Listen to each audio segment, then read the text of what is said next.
ಅಹಮದಾಬಾದ್ ಘಟನಾ ಸ್ಥಳಕ್ಕೆ ಶ್ವಾನದಳ ಭೇಟಿ ಕೊಟ್ಟಿದೆ. ಸ್ನಿಫರ್ ಶ್ವಾನವನ್ನ ಎನ್ಡಿಆರ್ಎಫ್ ಸಿಬ್ಬಂದಿ ಕರೆತಂದಿದ್ದಾರೆ. ದುರಂತ ಸ್ಥಳದಲ್ಲಿ ಶ್ವಾನದಳದಿಂದಲೂ ಕೂಡ ಪರಿಶೀಲನೆ ಆಗ್ತಾ ಇದೆ. ಇನ್ನು ಯಾರಾದರೂ ಬದುಕಿದ್ದಾರಾ ಅನ್ನೋ ಹುಡುಕಾಟ ನಡೀತಾ ಇದೆ. ಸ್ಟಿಲ್ ಆ ಹುಡುಕಾಟ, ಸ್ಥಳದಲ್ಲಿ ಏನೆಲ್ಲ ತಪಾಸಣೆ ಆಗಬೇಕು ಅದೆಲ್ಲವೂ ಕೂಡ ನಡೀತಾ ಇದೆ. ಎನ್ಡಿಆರ್ಎಫ್ ಸಿಬ್ಬಂದಿ ಇನ್ನೂ ಸ್ಥಳದಲ್ಲಿ ಕಾರ್ಯಪ್ರವೃತ್ತರಾಗಿದ್ದಾರೆ. ನೀವು ನೋಡ್ತಾ ಇರಬಹುದು, ಶ್ವಾನದಳ ಸ್ನಿಫರ್ ಶ್ವಾನಗಳನ್ನು ಅಲ್ಲಿ ಕರ್ಕೊಂಡು ಹೋಗ್ತಾ ಇದ್ದಾರೆ ಸ್ಥಳಕ್ಕೆ. ಇನ್ನು ಹುಡುಕಾಟ ನಡೀತಾ ಇದೆ. ಮೃತದೇಹಗಳೇನಾದರೂ ಇನ್ನೂ ಬಾಕಿ ಇದೆಯಾ ಅಥವಾ ಯಾರಾದರೂ ಬದುಕುಳಿದಿದ್ದಾರಾ, ಆ ಹುಡುಕಾಟ ಪರಿಶೀಲನೆ ಸಂಪೂರ್ಣ ಸ್ಥಳವನ್ನು ಜಾಲಾಡ್ತಾ ಇದ್ದಾರೆ ಎನ್ಡಿಆರ್ಎಫ್ ಸಿಬ್ಬಂದಿ. ಯಾಕೆ ಅಂತ ಹೇಳಿದ್ರೆ 230 ಪ್ರಯಾಣಿಕರಿದ್ದದ್ದು, ಜೊತೆಗೆ ವಿಮಾನದಲ್ಲಿದ್ದ ಸಿಬ್ಬಂದಿ, ಹಾಸ್ಟೆಲ್ನಲ್ಲಿದ್ದ ವಿದ್ಯಾರ್ಥಿಗಳು.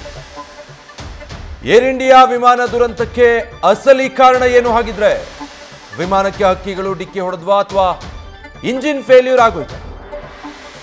ಬ್ಲ್ಯಾಕ್ ಬಾಕ್ಸ್ನಲ್ಲಿ ಅಡಗಿದೆಯಾ ವಿಮಾನ ದುರಂತದ ಅಸಲಿ ರಹಸ್ಯ? ವಿಮಾನದ ಒಂದು ಬ್ಲ್ಯಾಕ್ ಬಾಕ್ಸ್ ಪತ್ತೆಯಾಗಿದೆ, ಮತ್ತೊಂದಕ್ಕಾಗಿ ಶೋಧ ಕಾರ್ಯ ನಡೀತಾ ಇದೆ. ಇದರಲ್ಲಿ ಎಕ್ಸಾಕ್ಟ್ಲಿ ಯಾಕೆ ವಿಮಾನ ಪತನ ಆಯಿತು, ತೊಂದರೆ ಆಗಿದ್ದೇನು, ದೋಷ ಕಾಣಿಸ್ಕೊಂಡಿದ್ದು ಹೇಗೆ ಗೊತ್ತಾಗುತ್ತೆ. ಅದಕ್ಕಾಗಿ ಅಂತಾನೆ ಈ ಬ್ಲ್ಯಾಕ್ ಬಾಕ್ಸ್ಗಳನ್ನು ವಿಮಾನದಲ್ಲಿ ಇರಿಸಿರ್ತಾರೆ.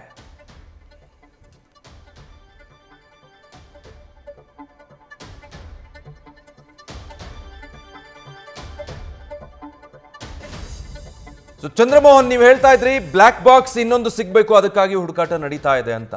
ಈ ಬ್ಲ್ಯಾಕ್ ಬಾಕ್ಸ್ ಬಗ್ಗೆ ತಿಳಿಸಬಹುದಾ? ಈಗಾಗಲೇ ಒಂದು ಸಿಕ್ಕಿದೆ, ಇನ್ನೊಂದರ ಹುಡುಕಾಟ ನಡೀತಾ ಇದೆ. ಇದರಿಂದ ಯಾವ ರೀತಿ ಇನ್ಫಾರ್ಮೇಶನ್ಗಳು ಸಿಗ್ತಾ ಹೋಗುತ್ತೆ, ದುರಂತ ಹೇಗಾಗಿದ್ದು ಅನ್ನೋದ್ರ ಬಗ್ಗೆ ಅಂತ.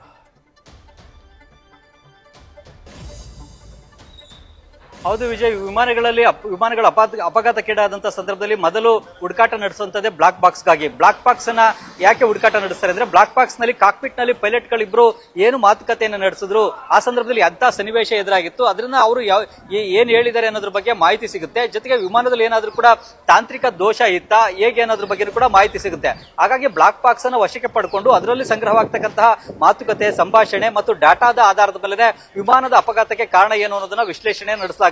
ಹೀಗಾಗಿ ಈಗ ಈ ನಿನ್ನೆ ಏರ್ ಇಂಡಿಯಾದ ವಿಮಾನ ಅಪಘಾತಕ್ಕೀಡಾದ ಬಳಿಕ ಕೂಡ ಅಪಘಾತದ ಸ್ಥಳದಲ್ಲಿ ಈ ಬ್ಲಾಕ್ ಬಾಕ್ಸ್ ಗಾಗಿ ಹುಡುಕಾಟವನ್ನು ನಡೆಸಲಾಗಿತ್ತು. ಈಗಾಗಲೇ ಒಂದು ಬ್ಲಾಕ್ ಬಾಕ್ಸ್ ರಕ್ಷಣಾ ತಂಡಕ್ಕೆ ಸಿಕ್ಕಿದೆ. ಅದನ್ನ ನಾಗರಿಕ ವಿಮಾನಯಾನ ಇಲಾಖೆಯ ಅಧಿಕಾರಿಗಳ ವಶಕ್ಕೆ ನೀಡಲಾಗುತ್ತೆ. ಅವರು ಅದರ ಬಗ್ಗೆ ಹೆಚ್ಚಿನ ತನಿಖೆಯನ್ನ, ವಿಶ್ಲೇಷಣೆಯನ್ನು ನಡೆಸ್ತಾರೆ. ಈಗ ಅಪಘಾತದ ತನಿಖೆಗೆ ಒಂದು ತಂಡವನ್ನ ರಚನೆಯನ್ನ ಮಾಡಲಾಗುತ್ತೆ.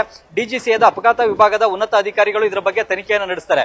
ಅವರು ಈ ಒಂದು ಬ್ಲಾಕ್ ಬಾಕ್ಸ್ ಅನ್ನು ವಶಕ್ಕೆ ತೆಗೆದುಕೊಂಡು ಈ ಕೊನೆಯ ನಿಮಿಷಗಳಲ್ಲಿ ಕಾಕ್ಪಿಟ್ ನಲ್ಲಿದ್ದಂತಹ ಪೈಲಟ್ ಗಳಿಬ್ರು ಏನು ಮಾತುಕತೆ ನಡೆಸಿದ್ರು, ಎಟಿಸಿಗೆ ಏನು ಮಾಹಿತಿಯನ್ನ ಕೊಟ್ಟರು, ಹೇಗೆ ಮತ್ತು ಅವ್ರ ಪ್ರಕಾರ, ಪೈಲಟ್ ಗಳ ಪ್ರಕಾರ ವಿಮಾನ ಅಪಘಾತಕ್ಕೆ ಈಡಾಗ್ಲಿಕ್ಕೆ ಏನ್ ಕಾರಣ ಅನ್ನೋದ್ರ ಬಗ್ಗೆ ಏನ್ ಮಾತನಾಡಿದರೆ ಅನ್ನೋ ಒಂದು ಮಾಹಿತಿ ಆ ಒಂದು ಆಡಿಯೋ ರೆಕಾರ್ಡಿಂಗ್ ಕೂಡ ಸಿಗುತ್ತೆ. ಆ ಆಡಿಯೋ ರೆಕಾರ್ಡಿಂಗ್ ನ ಆಧಾರದ ಮೇಲೂ ಕೂಡ ವಿಮಾನ ಅಪಘಾತಕ್ಕೆ ಕಾರಣ ಏನು ಅನ್ನೋದು ಗೊತ್ತಾಗುತ್ತೆ. ಅಥವಾ ವಿಮಾನದಲ್ಲಿ ಬೇರೆ ಏನಾದರೂ ತಾಂತ್ರಿಕ ದೋಷಗಳಿತ್ತ, ಹೇಗೆ ಅನ್ನೋದ್ರ ಬಗ್ಗೆ ಕೂಡ ಈ ಬ್ಲಾಕ್ ಬಾಕ್ಸ್ ನಲ್ಲೂ ಕೂಡ ಕೆಲವೊಂದು ಡಾಟಾಗಳು ಕೂಡ ರೆಕಾರ್ಡ್ ಆಗಿರ್ತವೆ. ಅದರ ಆಧಾರದ ಮೇಲೂ ಕೂಡ ತೀರ್ಮಾನಕ್ಕೆ ಬರಲಿಕ್ಕೆ ಸಾಧ್ಯ ಆಗುತ್ತೆ. ಹಾಗಾಗನೇ ಈಗ ಬ್ಲಾಕ್ ಬಾಕ್ಸ್ ಅನ್ನ ಹುಡುಕಾಟವನ್ನ ನಡೆಸಲಾಗಿತ್ತು. ಒಂದು ಬ್ಲಾಕ್ ಬಾಕ್ಸ್ ಸಿಕ್ಕಿದೆ, ಮತ್ತೊಂದು ಬ್ಲಾಕ್ ಬಾಕ್ಸ್ ಗಾಗಿ ಹುಡುಕಾಟವನ್ನ ಈಗ ಮುಂದುವರಿಸಲಾಗಿದೆ. ಈಗ ಮುಖ್ಯವಾಗಿ ಇಲ್ಲಿ ಸಿವಿಲ್ ಆಸ್ಪತ್ರೆಯ ಶವಾಗಾರದ ಮುಂಭಾಗದಲ್ಲೂ ಕೂಡ ಹೆಚ್ಚಿನ ಸಂಖ್ಯೆಯಲ್ಲಿ ಪೊಲೀಸರಿದ್ದಾರೆ. ಈ ಒಂದು ಶವಾಗಾರದಲ್ಲಿನ ಈಗ ಎಲ್ಲ 241 ಪ್ರಯಾಣಿಕರ ಶವಗಳನ್ನು ಕೂಡ ಇಡಲಾಗಿದೆ. ಗುಜರಾತ್ನ ಮಾಜಿ ಸಿಎಂ ವಿಜಯ್ ರೂಪಾನಿ ಅವರು ಕೂಡ ಈ ವಿಮಾನದಲ್ಲಿ ಪ್ರಯಾಣವನ್ನ ಮಾಡ್ತಾ ಇದ್ರು. ಲಂಡನ್ ನಲ್ಲಿದ್ದಂತಹ ತಮ್ಮ ಮಗಳನ್ನ ಭೇಟಿಯಾಗ್ಲಿಕ್ಕೋಸ್ಕರ ವಿಜಯ್ ರೂಪಾನಿ ಅವರು ಕೂಡ ಹೊರಟಿದ್ರು. ದುರಾದೃಷ್ಟವಶಾತ್ ವಿಜಯ್ ರೂಪಾನಿ ಅವರು ಕೂಡ ಈ ವಿಮಾನ ಅಪಘಾತದಲ್ಲಿ ಮೃತಪಟ್ಟಿದ್ದಾರೆ ಅಂತ ಹೇಳಿ ಈಗಾಗಲೇ ಗುಜರಾತ್ ಬಿಜೆಪಿ ಅಧ್ಯಕ್ಷ ಕೇಂದ್ರ ಸಚಿವ CR ಪಾಟೀಲ್ ಅವರು ಕೂಡ ಘೋಷಣೆಯನ್ನ ಮಾಡಿದರೆ, ಮಾಹಿತಿನೂ ಕೂಡ ಕೊಟ್ಟಿದ್ದಾರೆ. ಈಗ ಅವರ ಕುಟುಂಬದಲ್ಲೂ ಕೂಡ ದುಃಖ ಮಡುಗಟ್ಟಿದೆ, ಶೋಕ ಮಡುಗಟ್ಟಿದೆ. ಪ್ರಧಾನಿ ನರೇಂದ್ರ ಮೋದಿ ಅವರಿಗೂ ಕೂಡ ವಿಜಯ್ ರೂಪಾನಿ ಆಪ್ತರಾಗಿದ್ದಂತವರು. 2016ರಿಂದ 2021ರವರೆಗೆ ವಿಜಯ್ ರೂಪಾನಿ ಗುಜರಾತ್ ರಾಜ್ಯದ ಮುಖ್ಯಮಂತ್ರಿಯಾಗಿ ಗುಜರಾತ್ ರಾಜ್ಯವನ್ನ ಮುನ್ನಡೆಸಿದಂತವರು. ಅಂತಹ ಹಿರಿಯ ನಾಯಕನನ್ನೇ ಇವತ್ತು ಬಿಜೆಪಿ ಪಕ್ಷ ಕಳ್ಕೊಂಡಿದೆ, ಗುಜರಾತ್ ರಾಜ್ಯದ ಜನ ಕಳ್ಕೊಂಡಿದ್ದಾರೆ, ದೇಶ ಕಳ್ಕೊಂಡಿದೆ. ಹೀಗಾಗಿ ಗುಜರಾತ್ ರಾಜ್ಯದ ಜನ ಕೂಡ ಈಗ ದುಃಖದಲ್ಲಿದ್ದಾರೆ. ಜೊತೆಗೆ ಗುಜರಾತ್ನ ಬೇರೆ ಬೇರೆ ಜನ ಕೂಡ ಈ ವಿಮಾನದ ಮೂಲಕವೇ ಲಂಡನ್ಗೆ ಹೊರಟಿದ್ರು. ತಮ್ಮ ಕುಟುಂಬಸ್ಥರು ಲಂಡನ್ ನಲ್ಲಿ ಇದ್ದಂತವ್ರನ್ನ ಭೇಟಿಯಾಗ್ಲಿಕ್ಕಾಗಿ ಹೊರಟಿದ್ರು, ಅವ್ರನ್ನ ಸೇರ್ಲಿಕ್ಕಾಗಿ ಹೊರಟಿದ್ರು.